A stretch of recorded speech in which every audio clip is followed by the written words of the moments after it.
तूफान, जिसे हम आंधी के नाम से भी जानते हैं, इसे अंग्रेजी में स्टॉर्म कहा जाता है। जब इस शब्द का जिक्र पृथ्वी पर रहने वाले किसी भी मनुष्य के कानों तक पहुंचता है तो उसका हृदय बहुत ही डरावना हो जाता है। इस शब्द को सुनते ही उसके पसीने तक छूट जाते हैं। तूफान शब्द सुनने के बाद मनुष्य का हृदय डरने लगता है। तूफान या आंधी, यह शब्द अत्यंत भयानक शब्द है।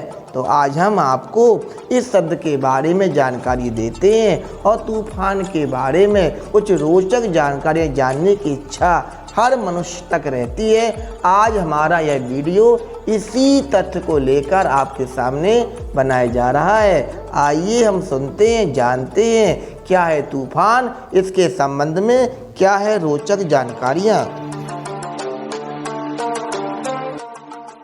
तूफान या आंधी पृथ्वी या किसी अन्य ग्रह के वायुमंडल में उत्तेजना की स्थिति को कहते हैं, जो अक्सर सख्त मौसम के साथ आती हैं। इसमें तेज हवाएं, ओले गिरना, भारी बारिश, भारी बर्फबारी, बादलों का चमकना और बिजली का चमकना जैसे मौसमी गतिविधियां दिखती हैं।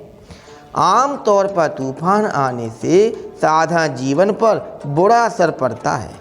यातायात और अन्य दैनिक क्रियाओं के अलावा बाढ़ आने, बिजली गिरने और हिमपात से जान व माल की हानि भी हो सकती है।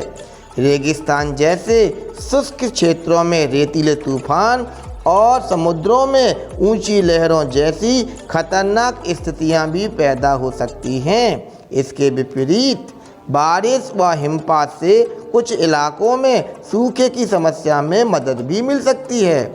मौसम वैज्ञानिक अनुमान लगाते हैं हर साल पृथ्वी पर लगभग 1.6 करोड़ गरज चमक वाले तूफान आते हैं। इन्हें हम चक्रवात भी कहते हैं। अब हमारे मस्तिष्क में यह जानने की भी इच्छा है कि आखिर साइक्लोन यानी तूफान क्यों आते हैं, आखिर चक्रवात आने का कारण क्या होता है। गर्म इलाकों के समुद्र में मौसम की गर्मी से हवा गर्म होकर अत्यंत कम वायुदाब का क्षेत्र बनाती है। हवा गर्म होकर तेजी से ऊपर आती है। इससे ऊपर की नमी मिलकर संघनन से बादल बनती हैं। इस वजह से बनी खाली जगह को भरने के लिए नम हवा तेजी से नीचे जाकर ऊपर आती है। जब हवा बहुत तेजी से उस क्षेत्र के चारों ओर घूमती है तो घने बादलों और बिजली के साथ मूसलाधार बारिश होने लगती है। तेज घूमती इन हवा के क्षेत्र का व्यास हजारों किलोमीटर के बराबर हो जाता है, जिसे हम चक्रवात के नाम से जानते हैं। मई जून महीने में चक्रवाती तूफान आना आम बात है। ज़्यादातर चक्रवाती तूफान बंगाल की खाड़ी में उठते हैं। पिछले 120 सालों में आए सभी चक्रवाती तूफानों के 14% ही भारत के पास के अरब सागर में आए हैं। बंगाल की खाड़ी में उठने वालों की तुलना में अरब सागर के चक्रवाती तूफान अपेक्षाकृत कमजोर होते हैं। इन दिनों चक्रवाती तूफान ताउते काफ़ी चर्चा में है। क्या आप जानते हैं इस तूफान का नाम एक छिपकली के नाम पर रखा गया है और इसका नामकरण भारत के पड़ोसी देश म्यांमार ने किया है। तो क्या तूफानों का भी नामकरण होता है? आखिर इनके नाम कैसे रखे जाते हैं? कौन रखता है इनके नाम? इन सभी प्रश्नों का उत्तर जानने के लिए आपके मस्तिष्क में विचार आ रहे होंगे। तो आइए हम आपको बताते हैं कि इस प्रकार से तूफानों का नामकरण किया जाता है। तूफानों का नामकरण की शुरुआत 1953 से हुई। वर्ष 1953 से अमेरिका के मियामी स्थित नेशनल हरिकेन सेंटर और वर्ल्ड मेटीरियोलॉजिकल ऑर्गेनाइजेशन की अगुवाई वाला एक पैनल तूफानों और उष्णकटिबंधीय चक्रवातों के नाम रखता था।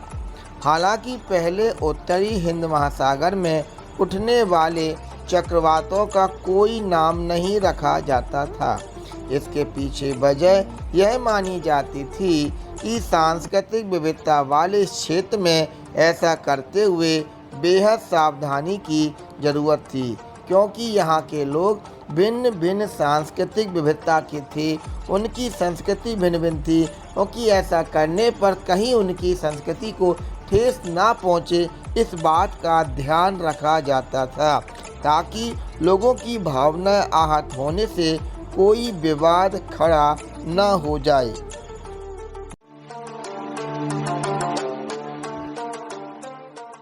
वर्ष 2004 में WMO विश्व मौसम विज्ञान संगठन के नेतृत्व वाले अंतर्राष्ट्रीय पैनल को भंग कर दिया गया।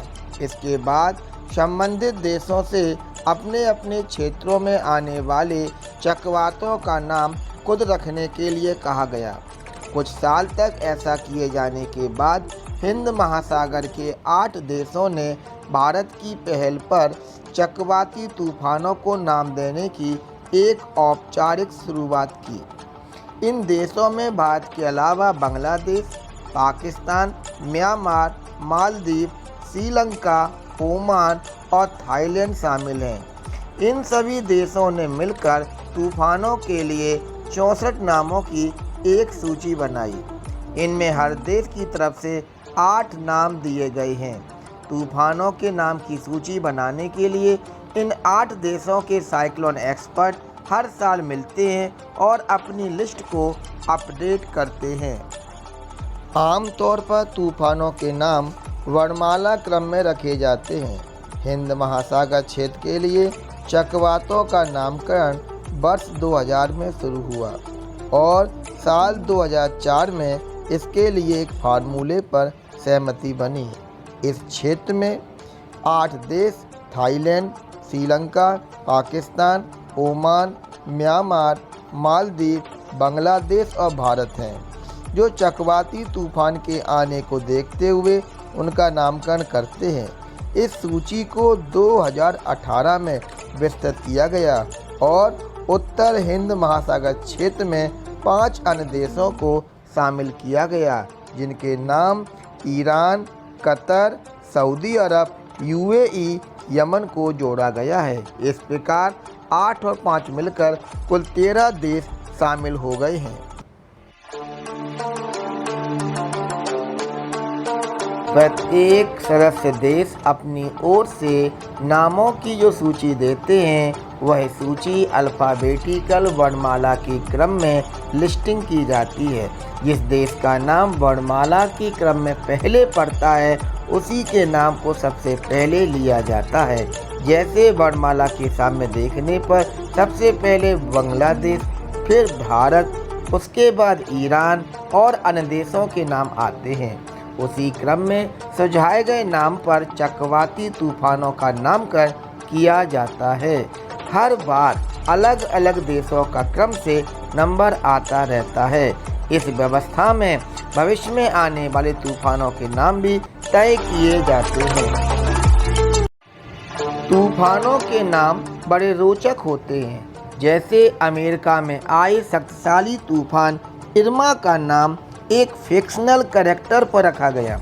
हैरी पॉटर उपन्यास जो बहुत चर्चित है, उस उपन्यास में इरमा पीस नाम का एक महिला कैरेक्टर है। इसी पर तूफान का नाम इरमा रखा गया। वर्ष 2019 में आए फैनी तूफान ने उड़ीसा और आंध्र प्रदेश के तटीय इलाकों में खूब तबाही मचाई थी। इस तूफान का नाम फैनी बांग्लादेश ने दिया था। इसका बांग्ला और उड़ीसा में मतलब नाग का फन होता है। वर्ष 2017 में आए तूफान ओकी का नाम बांग्लादेश ने दिया था। इसका शाब्दिक अर्थ होता है नज़र रखने वाला, अर्थात निगाह रखने वाला।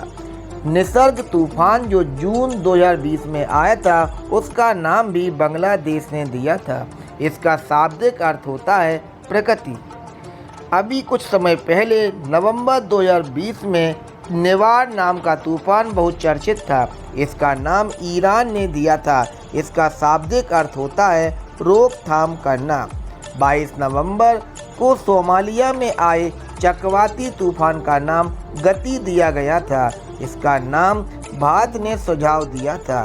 पहले भी अन्य कुछ तूफान आ चुके हैं जिनके नाम कुछ इस प्रकार हैं: हुदहुद, तितली, उम्पुन, वायु, फनी आदि।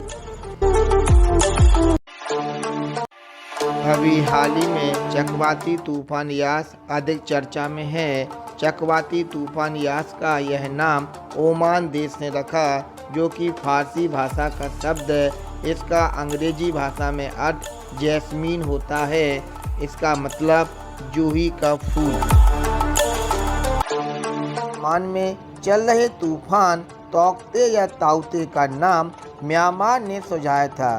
तौकते या ताउते का शाब्दिक अर्थ होता है छिपकली। आगामी भविष्य में आने वाले तूफानों के नामों में ओमान की ओर से यास और पाकिस्तान की ओर से गुलाब शामिल नाम किए गए हैं। इसी क्रम में तूफानों के नामों में कतर की ओर से शाहीन, सऊदी अरब की ओर से जवाद, श्रीलंका की ओर से असानी, थाईलैंड की ओर से सितोंग, संयुक्त अरब अमीरात की ओर से मंडोस और यमन की ओर से माचा होगा। आने वाले 25 सालों के लिए यह सूची इस प्रकार बनाई गई है कि नई सूची में भारत की ओर से दिए गए नामों में तेज, गति, मुरासू, आग, नीर, प्रभंजन, घूर्णी, अम्बुद, जलाधि, वेग आदि नाम शामिल किए गए हैं। वहीं बांग्लादेश की ओर से अर्नब, पाकिस्तान ने ललुए, कतर ने शाहीन और बहार नाम दिए हैं। इस प्रकार आज हमने आपको चक्रवातों से परिचित कराया। चक्रवात क्या होते हैं, चक्रवात किस प्रकार से बनते हैं, चक्रवातों का नामकरण किस प्रकार रखा जाता है, चक्रवात के बारे में इन रोचक जानकारियों से हमने आपको आज परिचित कराया। पिछले कुछ दशकों में हुए चक्रवातों के क्या क्या नाम थे, आगामी भविष्य में आने वाले चक्रवातों के क्या नाम होंगे, वर्तमान में चल रहे चक्रवातों के क्या क्या नाम रखे गए हैं, किन किन देशों ने चक्रवात के नाम रखे और क्यों रखे, उनका क्या शाब्दिक अर्थ था, इन सभी रोचक जानकारियों से हमने आपको आज परिचित कराया। आपने इन रोचक जानकारियों को धैर्यपूर्वक सुना, इसके लिए हम आपके बहुत ही आभारी हैं।